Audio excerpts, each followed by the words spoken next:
it's Carl Allen. In this playlist, I'm going to be doing some deal reviews for you. So part of my Dealmaker Protege program, we review our Dealmaker student deals on a weekly basis. They're anonymized. We put them on a Zoom call, we break the numbers down, we look at the growth opportunity, valuation, what a deal structure might look like, interpreting the seller psychology and how that maps in to a desired outcome in terms of a deal structure. We'll then also look at what the exit options might be for you as a new business owner after you've grown the business and you want to go to market and liquidate the asset. So every single week we review a bunch of these deals, and my favorite deal of the week we're actually going to showcase for you on this channel. So absolutely check these out, and don't forget to like and share these videos, and definitely hit the subscribe button so that you're getting these deal reviews as soon as we release them. So enjoy the video, and I will see you soon. Until then, bye for now. I will go up to the disclaimer. I won't read it, but I will point out that it does equally apply. Yeah, we're not giving advice in these deals. This, that's still one. I got to press on two. Yeah, this is an interesting deal as well. This is Murali's deal. So what's this thing all about? This is a tutoring business, and I don't know. Tutoring businesses to me could be very, very good business. I know two teachers. One of them teaches grade 1 to grade 3. The other one, I think, teaches like the grade 4, grade 5s. And the disaster that they were describing in terms of Ontario education at this point in time, and how devastated the pandemic was for kids that were just getting started in their education. I mean, it's just horror stories. So, you know, the ability for tutors to fill the gap, I mean, is it there? I mean, that's one of the things I think would be interesting about this deal. But let me go through the, the basics before I do. This is a tutoring business. The customers, they provide tutoring services, K to 12. So grade school, high school. They specialize in ADHD tutoring, but in fact do all tutoring. They have 3 one-on-one tutoring sort of types or categories. They have a learning center, so you can come in there and get your tutoring there. They'll come to your home, or you can do it online. They didn't give a revenue breakdown on the 3, but they're active in all 3 of them. So they do have one brick and mortar learning center. They always give the default. I guess I must have the default Canadian center. I don't usually spell it that way, but I guess that's what Word puts when they figure you're a Canadian, give you the RE. They have one brick and mortar learning center in the suburbs of a major U.S. metropolitan area. This is big. This is kind of like a Toronto, Chicago, Phoenix sized market. And they sell into that local market. The business has been listed for 2 months. The ask price is $400K. No property involved in this transaction. They're leasing the premises. The ownership story, not a lot of details given on it, but maybe there really aren't that many details to share. This business was founded in 2019 by Dirk. He's 35 now. He was 31 then. He owns 100% of the business. He's active in the business as the general manager, works every day. Motivation for selling? Dirk wants to change careers. He fancies himself being, more productive and happier in a consulting role. Didn't really share what kind of consulting, but that's where he wants to go once he exits this business. I had no real interest in preserving the legacy of the business. It wasn't really a big issue for him. He's owned it for 4 years. I guess the bonds to the business and the attachment really aren't there. This business sells tutoring services to white-collar parents in white-collar jobs who make $110,000 a year. They've got the numbers on that. They've got the stats. And they reside within a 10-mile radius of the physical bricks and mortar learning center. That's their customer base. Marketing is mostly done by word of mouth. That was mentioned in the submission. And they kind of base it on the reputation for improving education outcomes in their students. But they also run some formal marketing campaigns. And their reputation, when we get down to the very end and we take a look at their Google rating, their Google review rating, it's pretty good. But they also do formal marketing campaigns using SEO, e-blast, social media, networking, right? With professionals. The networking is with professionals who work with children and adolescents. So on one hand, they're saying it's mostly word of mouth they're getting customers from, but then they're also describing a fairly sophisticated marketing campaign. So, maybe Murali can give us a little bit of a background on that when we bring them on. No salespeople, but the office managers do return sales inquiry calls. 30 tutors, but they only pay when they get when they work. So probably a part-time gig, I would think, for most of those. 2 admin people only. There are 500 families in the customer database. About 150 of those 500 are active. The business averages about 200 hours of tutoring sessions per week. They have the capacity to 3x the business in the current facility. I think 3xing or 4xing or 2xing a lot, depends upon how much of their business is in that learning center, because obviously you're just limited by the tutors that you can secure and the customers that you can generate in the other two. A competition, there are 4 competitors with learning centers in the same general vicinity, along with, of course, tons of online tutors and solo tutors, who work on an in-home basis. They do, however, have a formal relationship with 14 private schools and 15 public schools. There was a SIM in this deal, and I went through it to try and get a better idea on what kind of relationship it is, what the connection is. It's kind of like schools sign on for a year, but I didn't get a good feeling for if I sign on for a year as a school, what am I exactly getting? But obviously those formal relationships are part of the customer base and part of the revenue that's generated. About 50% of their business comes from high school students. The rest they kind of break into, K to 3 and, John, how many children do they teach on an annual basis? Yeah, the only numbers that were given were the 500 families and the 150 families are active. How many kids from each family? They didn't say, maybe 1 or 2. So, could we come up with 300 maybe? I don't know. But that's the only numbers they gave on that. Google reviews. I mean, the website average could be more professional given their white collar clientele, but it was fine. I mean, it was not a horror show by any means. But 5 out of 5 on over 100 reviews, that's pretty good.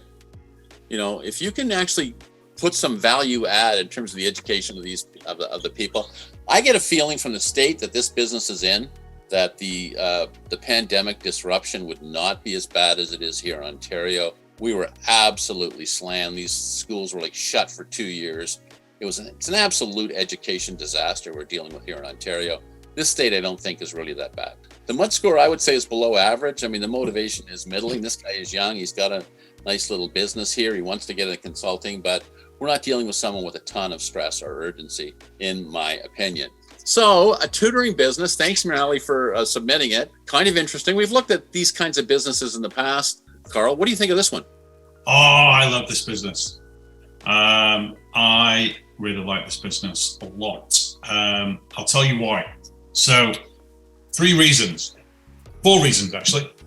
Reason number 1, there's nothing bad about this for me. 4 reasons I love it. Number 1, autism is an industry that appeals very high to my values, right? Why is that? So my 15-year-old plus 1 day son, some of you know him on Facebook. He's an absolutely incredible, super smart, amazing kid. When he was 5, was diagnosed with autism. Autism, ADHD, all those different things. And I actually trained to become a master NLP practitioner to cure him. No one would help him in the UK. So I did all these NLP exams, spent 4 years, become an NLP ninja. A lot of it I've deployed into deal making, but my son's the only person I ever treated, and he's now went from probably 60% autistic and ADHD to probably 1%. You wouldn't know, apart from the occasional temper, which, hey, he's 15. They all have it. He's completely a normal child now, which is amazing. So this is a sector that appeals to me quite a lot. What I also love about this deal is you can scale this like absolute crazy, right? So what these guys have done is focus more on the in-center, in-home versus online. And, with the amount of coaches that they've got, these guys need to go group coaching focused. Because if you think about it, right, there's 74 million children in the United States. This is just the US market, by the way. I think this could be a global business. 74 million children in the United States. There's 1 in 44 have at least ADHD or autism. So that's 1.7 million children. And if the families are paying, around $1,500 each for the in-person, and you ended up charging them, say, $1,000 a year to go online, it's a north of $1 billion business. Now, clearly, I don't think you'd build $1 billion business out of it, but I think it could be tens of millions with the right marketing strategy and the right coach enrollment strategy and pivoting it more to group coaching. Because what you'll find in these conditions, 80 to 90% of the conditions that these children have are all the same. So you can build a group coaching curriculum around this. And John, do you remember that business we looked at a couple of years ago that was like the biggest golden buzzer deal we've ever seen, and it sold for tens of millions of dollars? I remember. I called her Angela. Yeah, absolutely. Yeah, unbelievable stellar business. Yeah, stellar business. This business could be that good, right? So phenomenal growth opportunity. The valuation is kind of spot on, I think. The margins are great. It's growing. If you take the average of the last 3 years of EBITDA and you multiply by 3, you get to about $500,000 of enterprise value. And then there's not a lot of cash in it and there's no working capital. So if you said $500,000 enterprise value and you adjusted for 100K, give or take, working capital shortfall, I think 400K for this business is great. What I would do though is I'd offer him $500,000 on a 10-year annuity, and I'd give him maybe 10% retained ownership, and I'd give him a little earn-out kicker as I scale this business going forward. The whole key to this, people that build businesses like this are building it for social impact, right? Not about money. So to sell this guy, you've got to talk about your passion for this industry, your strategy to scale it and help more families, impact more children, make the world a better place. I would literally get him I'd show him videos of my son when he was 6, and I'd get my son on a Zoom call right now and he could see the difference. But clearly, I thought about doing this, by the way, years ago, building online training for this stuff through my NLP credentials. But as you know, I don't start businesses, I buy them. So this is a massive green light deal for me. I would absolutely, Maral, if you want to partner on this, I could turn this into a $10 million business within a year. No joke. And I got the passion to do it as well. So I love it, John. Nothing bad again. I'm trying to think of something bad I don't like about it, but it's got great margins. It's growing. It's a passion play. I think you could do an annuity deal on this. You could get really creative and flexible with the seller on a deal. The market, it's a multi-billion-dollar market if done right. I think this can scale globally. This just doesn't have to be US. I think UK, Canada, Australia, most of the English-speaking world, you could translate the content into other countries. There's autistic children in China. There's autistic children in India. There's autistic children and ADHD children in every country in the world. I think you could do something phenomenal with this. So if you haven't guessed, I really like it. Big green light for me. Yeah. Might even be a golden buzzer, John. An interesting deal. Now, one of the things that I find most attractive about this deal is the 5 out of 5. Because if we go back to Angela, she's in our Hall of Fame. She had an incredible business. She taught dyslexic kids to read, and she also started with her own. Couldn't get help, severely dyslexic at 8. She hit the research stacks in the library. She came up with some development psychologists from the 40s and 50s who had an approach to dealing with these kinds of students in terms of teaching them to read. Nobody really picked up on their work. She got intrigued. She reviewed the research that they did, became an expert on it, created a program that actually taught dyslexic kids to read. And that's the key in these kinds of businesses, is something that actually works. And what she did worked. It worked so well that not only was her own sort of tutoring business absolutely exploding, all the public schools in her area were buying her resources too. I think by the time we looked at that deal, Carl, something like 40% of her revenue just came from public schools, right? Who didn't know how to teach dyslexic kids to read. Yeah. And so they were bringing her materials in. So to me, some of these tutoring systems are kind of babysitting. I've got a high school son who, he wanted to go to Mathnasium here in Toronto, but I think it was just a way for him to spend some time with his girlfriend and get dad to give him $40 so they could go get a milkshake at the local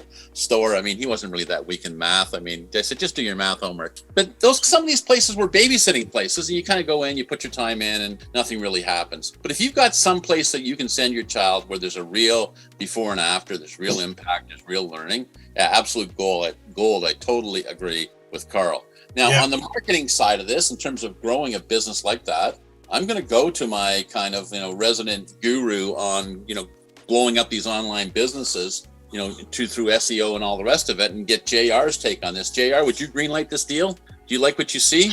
Yeah, it's funny.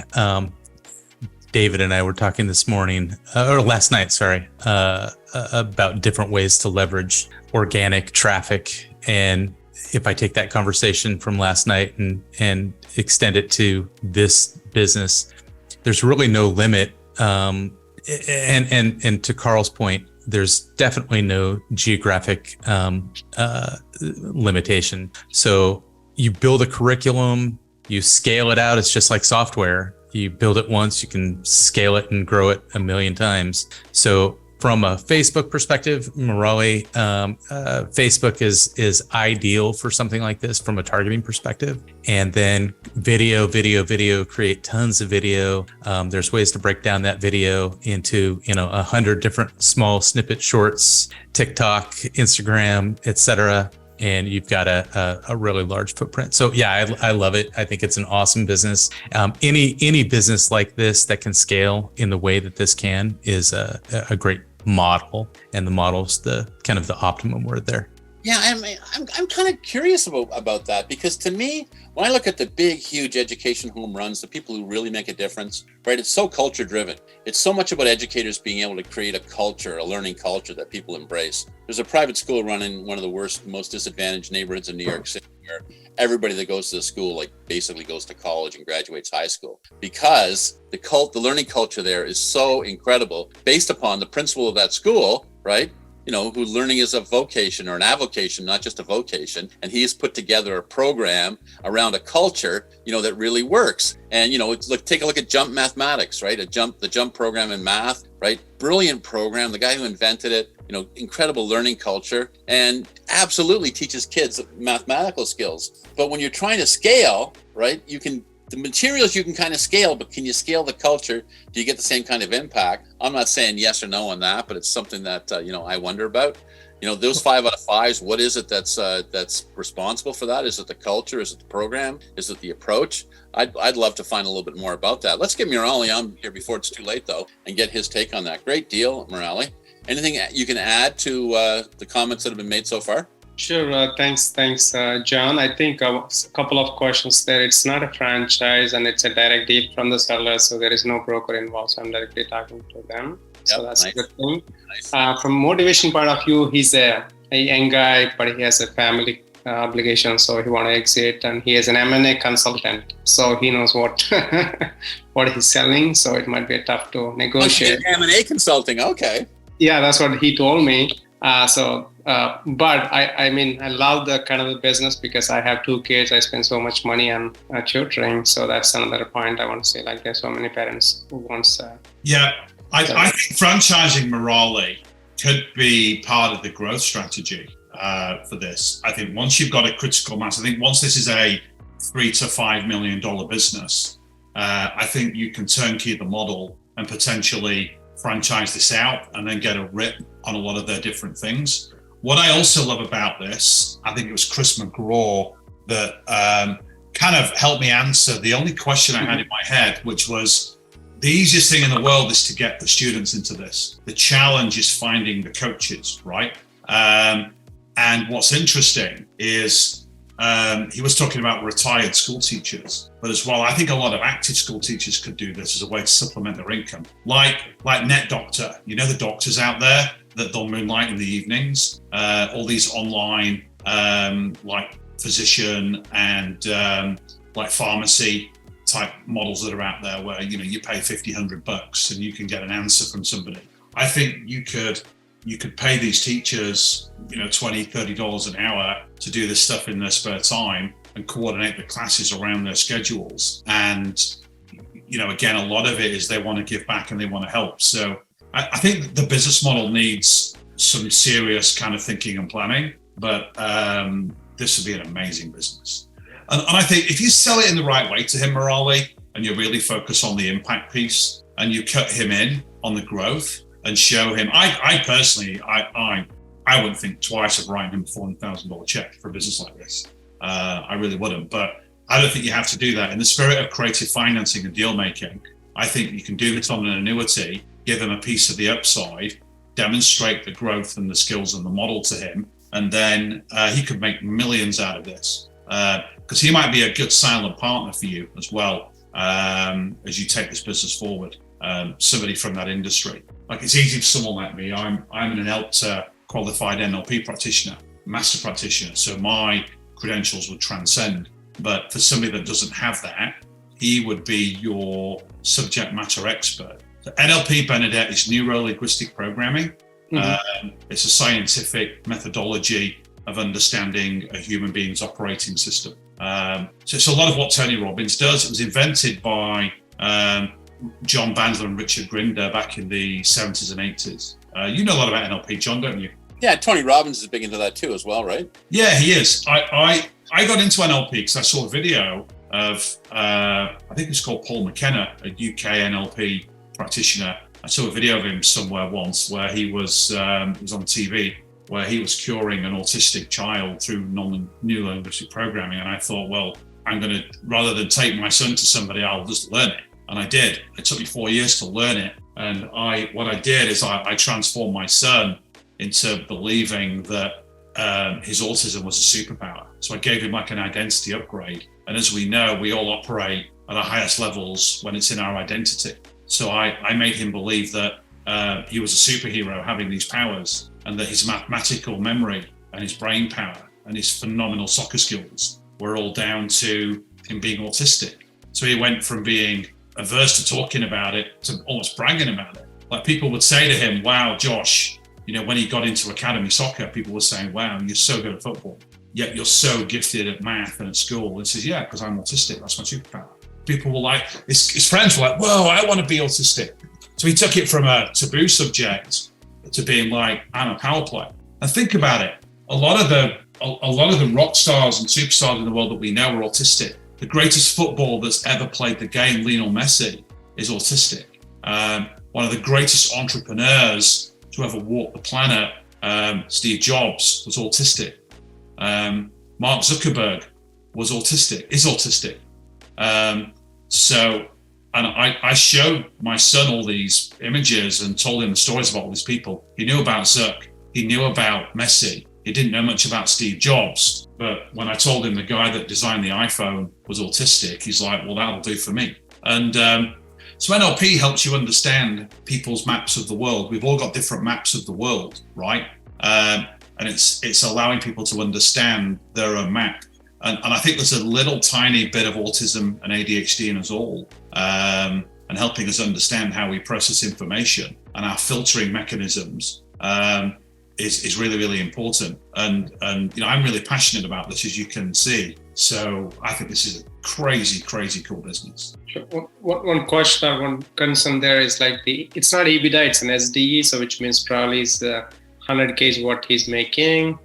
So valuation wise, I know he's on the higher end. Probably I might go somewhere around 300. So that's what I was thinking. But I think you could pay him his ask, or maybe a little bit higher, on some sort of annuity type deal structure. I'd go back to him and I'd say, hey, I want to pay you at least $1 million for this business. And he'll go, what? Here's the deal. I'll pay you 40 to 50 grand a month for 10 years, or a year for 10 years. And then I want to keep a piece of the equity in there for you. And here's my model to grow. Here's my model to market to a group coaching model. Here's where I'm going to get all of my tutors. Here are the countries and things I'm going to attack. I talk about maybe a franchising model down the line. For him, if he doesn't care about the impact, he's just in it for the money, which I don't think he is. If he was an M&A consultant, why is he running a business doing a couple $100,000 a year? You know, it's really, really weird. So I think he's more, I think he will probably have an autistic or an ADHD member of his family, which is why he's doing this. And for you to play that incredible impact story where you can say, hey, literally, there's 1.7 million children in America who've got this illness, or this condition, should I say? Let's go cure them all, and then let's spread to the rest of the world. Yeah, I think that would work. Sure. I really like it. All right, I'd like to at least get one kind of random person to come on and give their score. And I usually like to pick on at least somebody we've never heard from before, or I haven't anyway. So I'm going to put my magic finger here and ask Christina Atkins to unmute. Give us a red light, green light. Christina! I knew it was going to be me. I just had a feeling. Well, I would there was a couple of choices, but yeah, we'd love to hear. Hands up if you love Christina. I would give it a green light 50 because I think it's a great business. I have an autistic cousin who is just absolutely amazing. He can put Legos together like you would not believe, and just some of the talents that he has is absolutely amazing. I give it 50 because I don't really know that much about it and the things that I would need to do to, grow it. But I think it's a great business, and I think he found a real gem here. Yeah. Oh, yep. Great take. Thank you, Christina. Mm-hmm. Okay, let's give ourselves some time for Mona's deal, which is deal number 3. Thank you for that, Morale, and good luck with that deal. Keep us in the loop. Good luck. So I hope you enjoyed that deal review. Definitely subscribe to this channel. Also hit like and share so that you're getting the very best content from me in real time. Every time I want to announce my deal of the week, I want you to see it so that you can understand it. And what's interesting is the more of these deal reviews that you go through, you'll start to see the patterns. You'll start to see how seller psychology and valuation and deal structure all kind of combine. You'll start to see common patterns when we look at the financial analysis. You'll start to see common patterns in kind of red flags and what the growth and exit opportunities might be if you bought a business like this and you took it forward into the marketplace. So definitely keep watching these, and I will see you soon for the next deal review. Until then, bye for now. Hey guys, I'm Carl Allen. I'm the founder of Dealmaker Wealth Society. I've done tens of billions of dollars of deals over the last 30 plus years. If you're new to my channel, definitely hit like and subscribe so that you can get all of my amazing Dealmaker content in real time. You're not going to miss any of the outstanding information that I'm going to share with you. And if there's a question that you've got, if there's something that you want to know the answer for and you want me to speak to it, definitely hit me up in the comment section and I will record those videos for you and I will get them on this channel as soon as possible. So love having you part of this YouTube community and I can't wait to serve you. Until then, bye-bye for now.